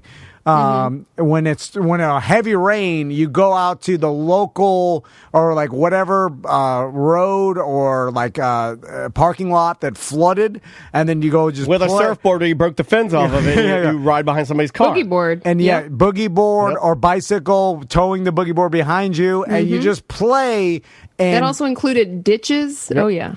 I remember as a kid... Cardboard boxes, surfboards. I'm playing in water that has like a oil slick on top. And trash in it. Yeah, all the trash and the pollution. It had like a 7-Up wrapper floating in there. It all congregates in the giant puddle you're playing with, and you're just playing in straight pollution. Well, it should have been going down into the sewer, but the sewer's clogged, so you're basically standing in a clogged sewer. Yeah. There's feces, all that. Oh, everything. And I never got an infection or anything. Because of that, because you trained your body. I did know quite a few people that got ringworm. I actually never got it, but I knew a handful of kids that did. I don't fully understand ringworm, but I do remember seeing a girl at middle school that had ringworm, and I remember thinking it was a sexual disease. I got it on like my feet and whatnot as a kid. My mom Is it really a worm? Because if it is, I'm going to throw up. Yeah, it's like some sort of something. No. I want to know if it's a worm. Does it have a mouth? No. It's like just some sort of rash that looks like... Well, rashes I'm okay with, but worms is a different deal. Yeah. When people get actual like stomach worms, that's gross. I can't be around you. Yeah. Butler, you ever had a worm? No, sir. Okay, you can still work here then. Sam, you ever had a worm? No. Okay, good. You're good. But Tom, I don't know, man. Didn't you have butt worms one time? No, I think you told us. My mom looked for pinworms. I never had pinworms. Okay. My mom would sneak in when I was a kid. I think she was convinced that I was going to get pinworms. I think from like you suck it on your fingers or sucking your thumb or picking your nails. It's from playing in the Florida I don't know. dirt. I don't know what it is. I don't even know if pinworms are real. But my mom would sneak in there and then she would take my diaper off and look in my butt. Yeah. Just in the crack. You see anything in there with a light. Yeah. Anyway, so people in the chat room. Fashino says, my daughter had pinworms. Well, you can't come into the studio then. That's disgusting. I can't imagine Crystal ever letting Tommy and Max play in some dirty puddle in the neighborhood because where all the water washed down because the damn the sewer is clogged or whatever, and they're just playing in their mouth. And that's what I was doing. Like I'd fall down off the boogie board. In it. Yeah, this is the complete pollution, garbage water. Anyway, fine, totally fine. Yeah, all good. All right, what's the next voicemail? Oh, we got to take a break. Oh, bye. Welcome back to A Corporate Time with Tom and Dan. I'm Dan. I'm Tom. Samantha is here, and our good friend Mike from Mike's Weather Page is here. I'm going to forego the intro just so we can jump down into the nitty-gritty, but you need to divulge something first. Well, first, I want to thank our fine sponsor, ABC Fine Wine and Spirits. And thehumidor.com. Yeah, and go by there and pick up some of Mike's beer. I know it's super popular. Our BDMs have been buying it up crazy. I sent Mike a photo from the BDM page of a BDM who essentially probably bought every can they had at ABC. Did you know that Mike sent us some, and I had to steal some beers and stash them, hide them, because I have only had one. And it was delicious. That is a damn fine beer, man. But it's so good, in fact, that people snatch it and drink it right up. Mike, have you heard from your viewers and listeners and that they can't find it or that it's getting sold out? Because I know that happens to us anytime we have a limited amount. It gets snatched up quick. Yeah, it became a hot item, man. It was like the people were trucking Coors across state line like Smokey the Bandit, man. They were. It only reached West Central Florida. The demand was pretty high, way higher than they expected, which is a good thing. It didn't get to reach the Panhandle folks or South Florida, but this next batch hopefully is. We got ABC on board. They're big supporters of both you guys and us. So. Yeah, it's a slow roll. It was an experiment. It'll be kicking by hurricane season. We'll have plenty of it out there, man. Awesome. And again, use hashtag TDABC if you pick up some of Mike from Hurricane Hunter beer. Yeah, Hurricane Hunter IPA, or maybe some White Claw or Mike's hard seltzer. All right, I like how you're tying that in. Yeah. All the Mikes. Anyway, so Mike, first, what you been up to? I know I've been following you on social media. You've been snow chasing and really going where the weather goes, right? Yeah, we've had active winter. We had a tornado here just a few weeks back. EF2 came through Pinellas County, which is kind of rare. I was out chasing that like an idiot. Went across Interstate 4 looking for it. Went snow chasing up in Gatlinburg. That was a lot of fun. Phil and I got, buddy of mine, my Tom and Dan, Mike and Phil. We went up to New Orleans for New Orleans storm chase during New Year's Eve, and it was supposed to be a big tornado outbreak. Didn't happen. So I got a lot of trouble from the wife. She's like, well, let's see, Bourbon Street on New Year's Eve, no storms on any of your videos. So I got a little trouble. But plenty of nipples. Me and Daniel tried that one time where we were like, we have to do this strip club cast for our subscribers because they want to. Listen, we don't want to do on a sequel to it. They want to hear us record inside a strip club. I don't know what it is. They want to hear They're that demanding it, so we have to do it. Slapping rhythmic motion. Don't even say that. They want to hear audio gyrations. So anyway, sounds like a party. I like your style, Mike. So what's the snowbird race? I grew up racing radio control cars as a hobby, and it's always stayed. I mean, I slowly got out of it a little bit, but I've been doing this event for 27 years in Orlando, and this is the 27th annual. It's happening right now, actually. I'm kind of working at home remotely, bouncing back and forth. But, radio control cars is a huge hobby in the wintertime. A lot of NASCAR guys do it. It's as serious as the real cars. I mean, I've gotten to hang out with Tony Stewart and become friends with him and Carl Edwards. So it's like big boys and their little toys. But so wait, Tony Stewart when he's done. Okay, when he's done doing the NASCAR deal, he goes back and he gets out all of his trucks and gas powered. These are the fast gas powered remote control cars, right? These are electric because we're indoors. Oh, gotcha. Yeah, Tony's amazing. The first year he won his Cup championship, the following weekend we were at a race in Virginia. He comes rolling in with his $1 million coach, and he is so intense as a competitor. I'll never forget, we crashed. We were racing together. We crashed. He took his radio and he threw it. And I'll never forget. I'm like, this dude just won the Cup championship, a couple $1 million, and he's throwing his radio because he was that mad about and I was like, wow, this dude's real, man. It was fun watching his passion. That didn't matter what he raced. He showed that love, money or not. So, Mike, where is this at? It's at a hotel in Orlando, Kissimmee at a Days Inn. We've been there. I've been at that location since 2008. Wow! But I've been putting this event on since 27 years. I started in '95 when I was a kid going to college. Started organizing, we call it the Snowbird Nationals because it was a race in the wintertime. Everybody comes to Florida to get out of the cold. Sure. And, it's carried on. This year, obviously, is different. We got a lot lighter crowd. We have no international people. We've had to, suck it up. Yeah. But, we'll get through it. We usually get a lot of people from overseas. And even this year, we have 28 states represented. There's people that flew in. Oh, wow. So it's a big deal to a lot of people. My God. And I'm glad we could continue it. Even with COVID, you got 28 states represented.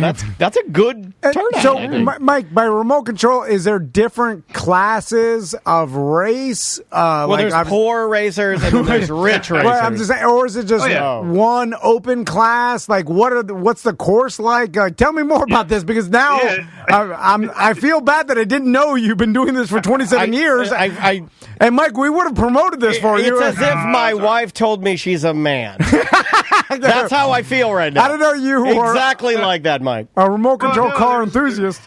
Yeah, there's seriously, we have amateur classes all the way up to pros. And we have road racing and oval racing, like NASCAR, roundy round. And we have the events road course where we actually set up a track where it's left and rights.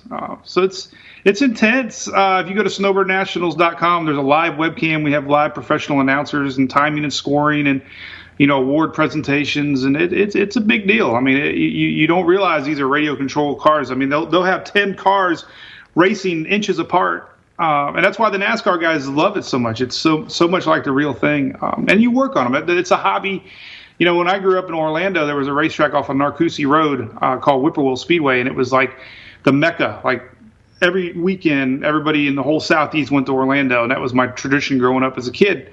It was a big part of me growing up. And, a lot of great memories. This is awesome. Now, Mike, Tactical Hat in our Twitch chat room is saying that there's a documentary on Netflix about this. Yeah, I had a movie. You guys had a movie. I had a movie. It's called Carpet Racers, and they actually did a documentary. It's as if my wife told me she was a man, Tom. I know. He has a documentary about remote control cars. We never knew this. We thought you were just crazy about weather. We had no idea you had this many other... I mean, that is a strange fact, is it not, Mike? It is. That is neat. Well, the guy that did the movie, too, his name's Michael Rooney. His name is Michael Moore. He's just a chubbier guy. I don't know. He's weird. He kept mumbling about Columbine or something. Rooney was one of the owners of the Steelers. He's from Pittsburgh, and I got to be good friends with him. That's how weird this hobby is. You got one of the owners of the Pittsburgh Steelers that did this movie documentary, and he flew me and my wife up to the Broadway release one time in New York. Oh, my God. It was a big deal. Mike, why have we never talked about this? Because all you care about is weather and gambling. No, gambling. I was going to say gambling. He doesn't care about weather. Are you crazy? I know, well, it does when it has to do with his gambling. He just slipped me a piece of paper that says, get Mike off the line. Got gambling Mike on the line. I know. I was literally texting Mike earlier this week. I'm like, is the front coming in on Sunday? I need to bet the under, goddammit. Mike, I heard 70% chance of rain. That's what I heard. Hold on. I'm not done with RC cars now. I don't even, who cares? I'm more, like, literally, RC I'm so Hills, excited. he's the nickel pickle guy. I'm excited about this. My neighbors at the end of my cul-de-sac, I'm not joking, like, since my kids were tiny babies, they they have RC cars, and they're like the truck series, like the Baja kind of trucks, like the It's off-road. Baja. It's not Baja. And they are it's super pro. Like these things are thousands of dollars, and they go from 0 to 60 in a second. It seems like a second and a half. And the control that my neighbor has with his is crazy. Like he'll do donuts around my son when he was a baby, like zoom up to him and turn at the last second. And would you ask them to do that? Yeah. I put him down. I put Tommy down. I'm So like, you did go that crocodile hunter. 60 miles an hour and swerve, scare the diaper off him. Yep. Anyway, I've done that. So, do you race yourself? Yeah, well, I was really into it, man. When I was 12, 13, 14, my mom and dad drug me all around the country. And we raced 3-4 times a week. There was it's definitely gotten smaller. I mean, it had its peak. It's become very competitive now, so everybody we get pretty much travels in. But growing up, man, I was so into it. That was my softball that I'm doing with my kids now. Driving them every week to tournaments, and so it was. Yeah, I was very addicted. Out of college, I opened up this big hobby shop in Tampa. It was right there off of Dale Mabry, close to Big Sombrero. Yeah, I remember Sundays hearing the original stadium, the Sombrero. I remember hearing the roar of the crowd from our hobby shop because I had we had a racetrack inside a warehouse. So that was me growing up. And then I slowly got into the real world with computers and marketing and had to pay real bills, Yeah, So, yeah. Do you have any of your old cars, that sometimes you still race now, well, right? I mean, but maybe a car that he made back in the day that you walk past in the middle of the night as you're turning all the lights off and you just kind of run your fingertips across its plastic. All and glory. you look at him and you're like, Mm-hmm. one day you'll be sitting in that big checkered circle one more time, doing the donuts and dumping the milk on your head. Like Ricky Bobby. Yeah. Yeah. That Talladega Nights, man. That's the movie. I love it. So yeah, anyway, it's been a good ride. I mean, it's kind of like my hobby with weather. Same deal, it always. I mean, I guess, Mike. It seems like it's completely different to me. Remote control cars and weather. Season, right? Hurricane season is dead right now, so I've always been able to promote this event. Because there's nothing else going on, I think I'd go insane. That's so true. It's worked good in my life schedule of hurricanes, and then the wintertime is racing. You just found like a natural life workflow, man. That's pretty rad. Are these RC cars, like I know you have amateur and pro division. First, how are the tracks set up? I know you said one oval, one S-turn, or like you have a one that has turns. Is it just using cones? Is it some sort of replica road? You said, like, how does it work? Oh, yeah. The road course actually has real pieces of track construction with dots and chicanes, and the cars go up on two wheels, and I mean they look like real courses.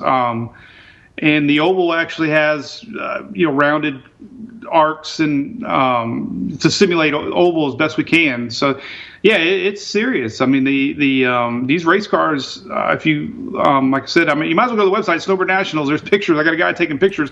But these the cars, they have vintage classes. They have Formula One. I mean the realistic look of these things is addicting.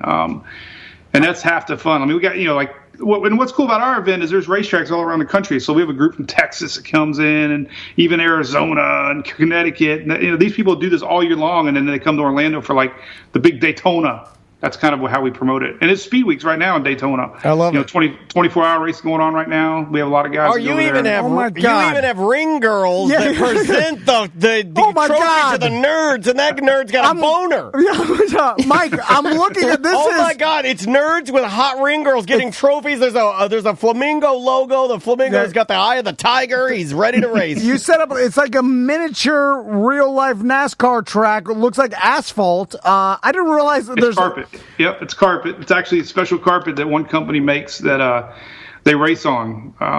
So if you believe it or not, it's carpet, but it's designed for these little race cars. Now it says classes. Teach me how to do it, Mike. Me and Tom, we want private lessons from Mike's weather page. How much are one of these cars?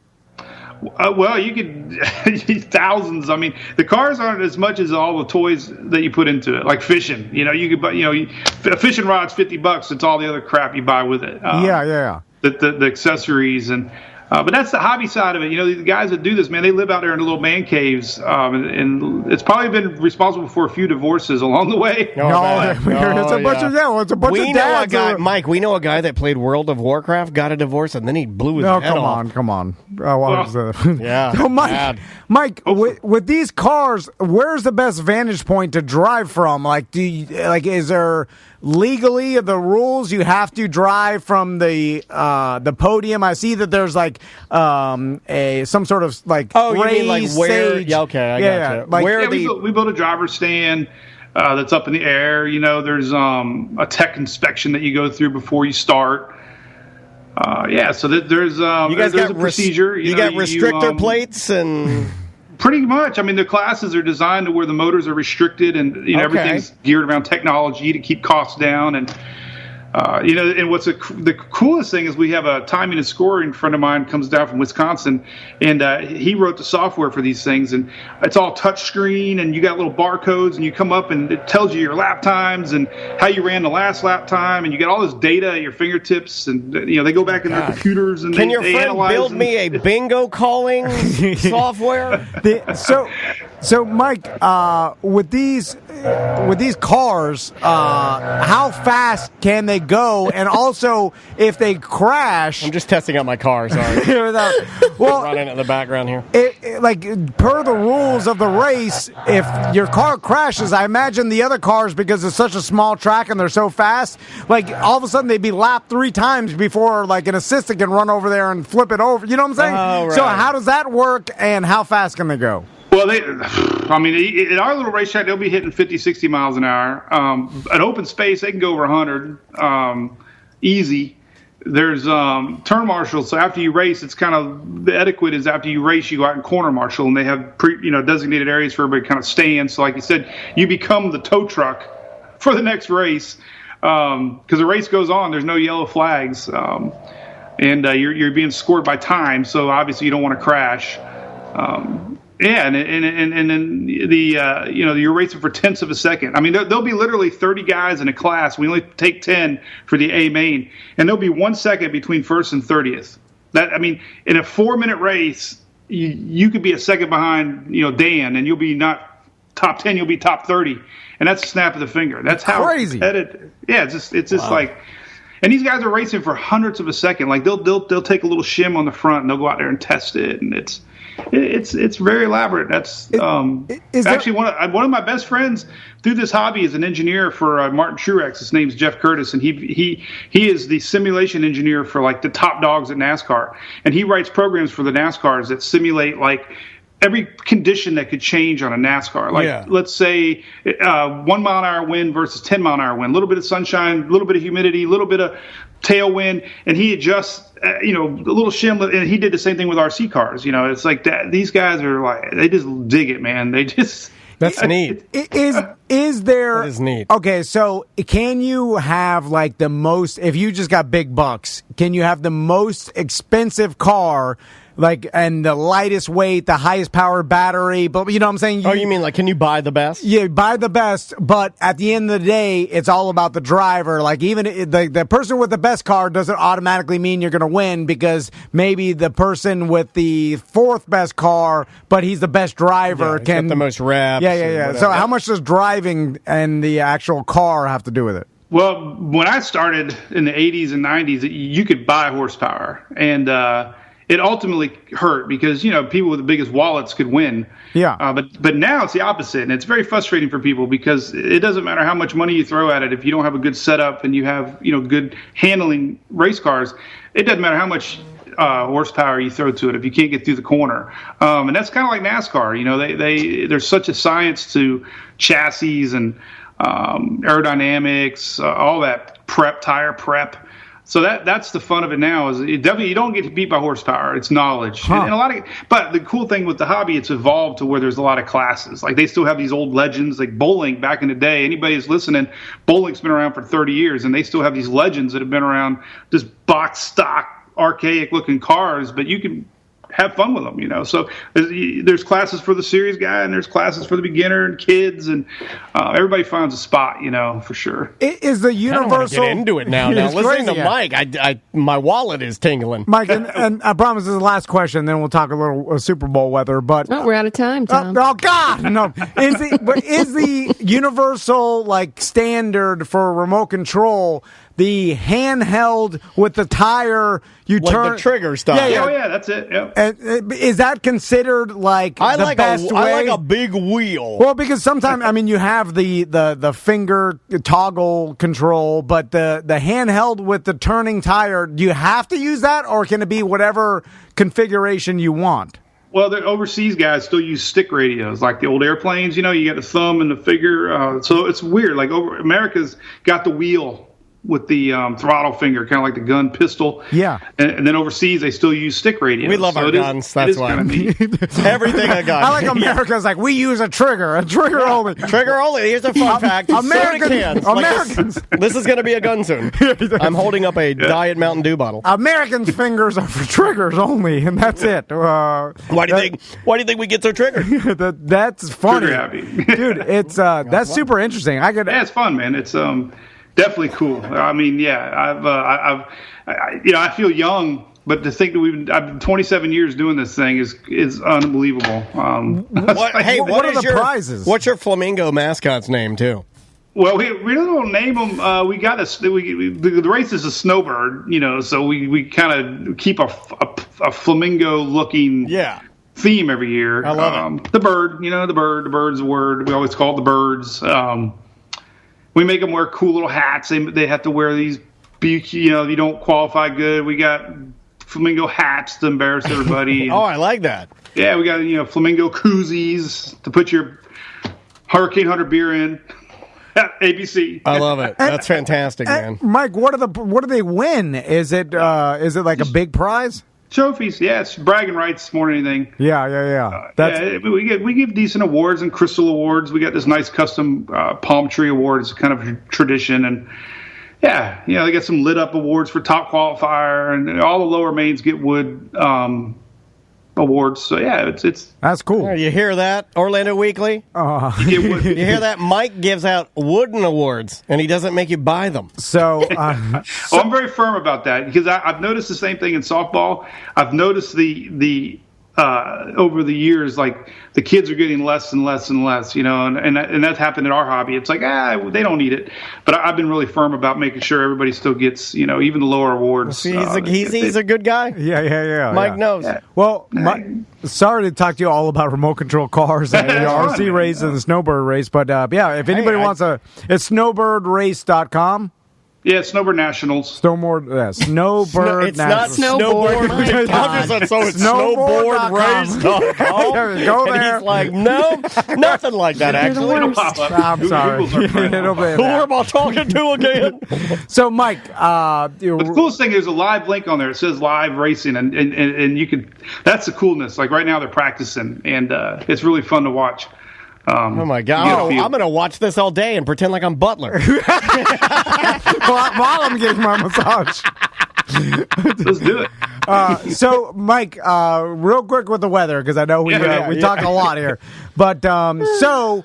Now, full disclosure, I think we're going to have to put this on Friday's show now because it went long. But we're just having too much fun with you, man. Like, seriously, I'm blown away with the amount of things that you are able to pull off and just stay humble and just stay like a normal guy. Mike, you're having more fun than we. You really are, man. Me and Daniel, we're doing it wrong. Every time I talk to you, I'm living life. I'm more impressed. Yeah. No, it's not.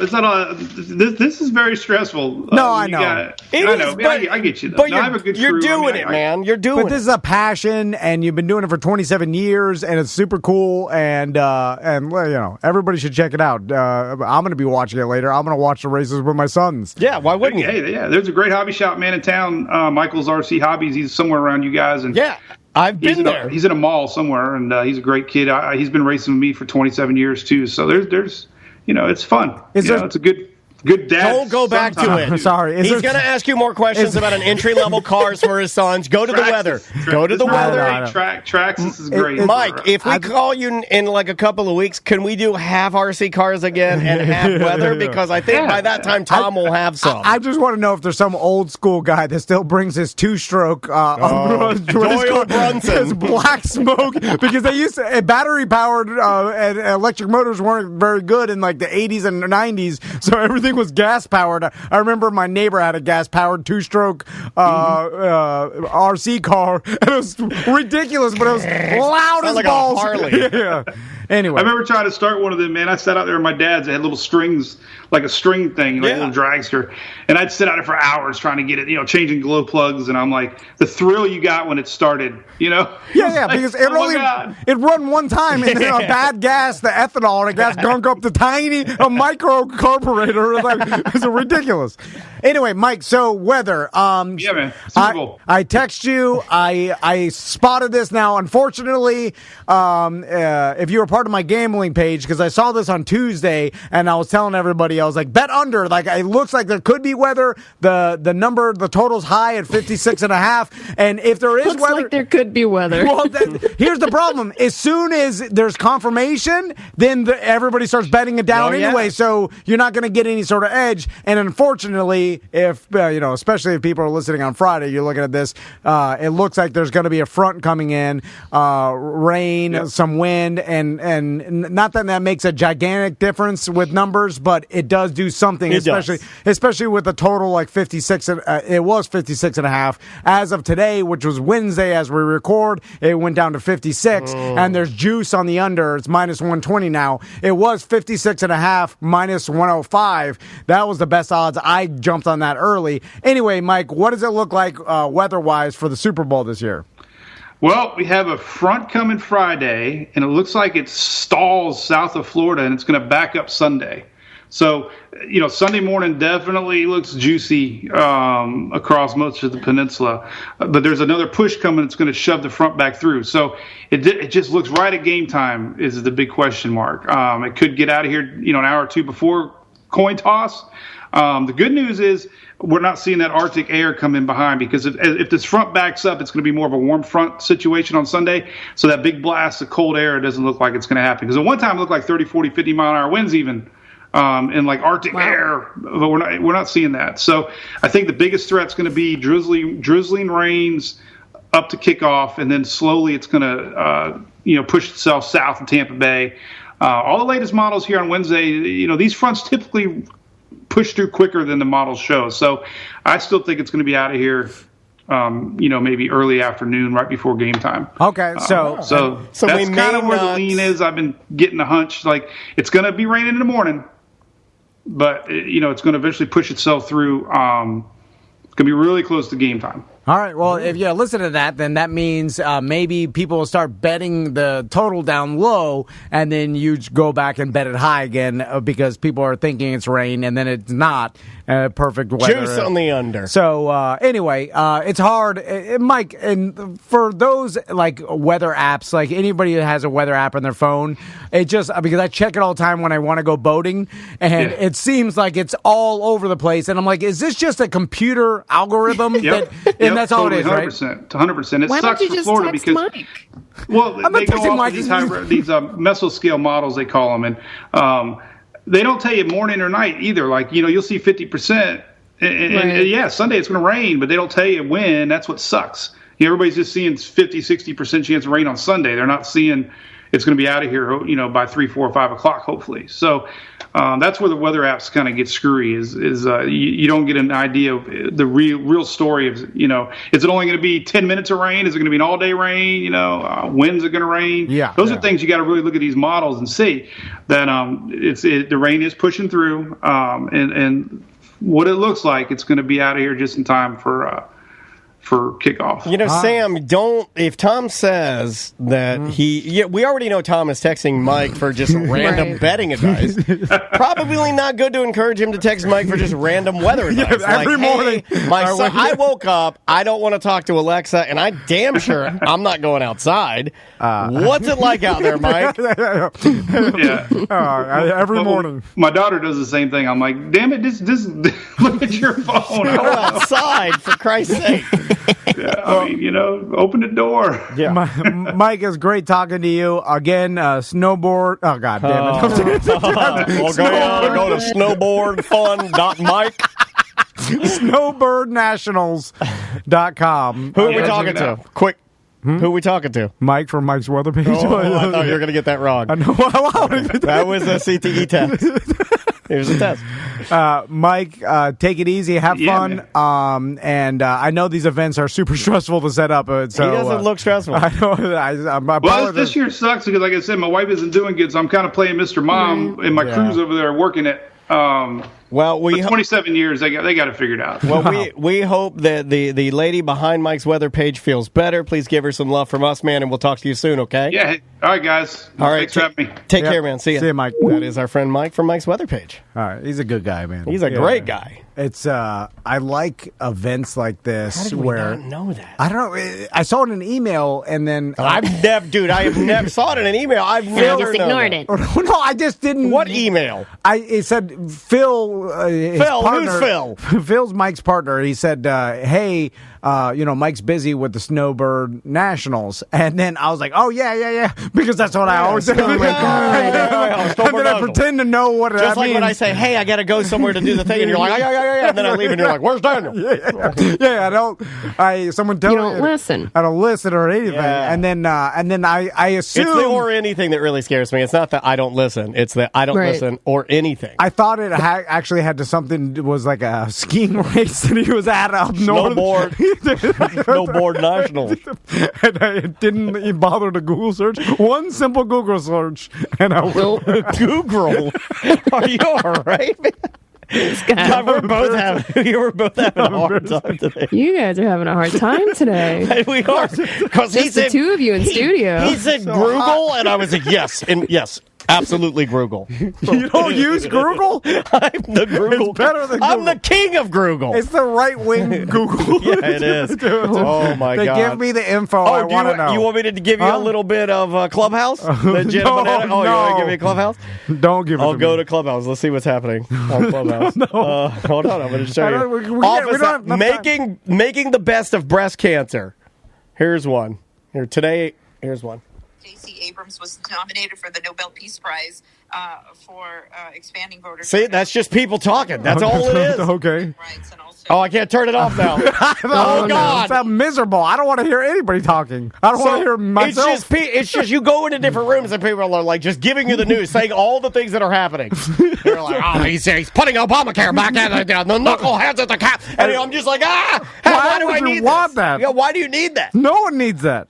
And they're all different rooms you can go into. There'll be like one that'll be like all guys with one leg. They're still talking. Hold on. How do I get rid of it? I gotta go here and then. We gotta go, right? I don't even know what show this is for. No, this is a big fat Friday 2. Yeah. Oh yeah. You just leave it. Oh, so short Friday 1. Okay. Yeah. Let's make Friday 2 since we're recording these in reverse. Full transparency.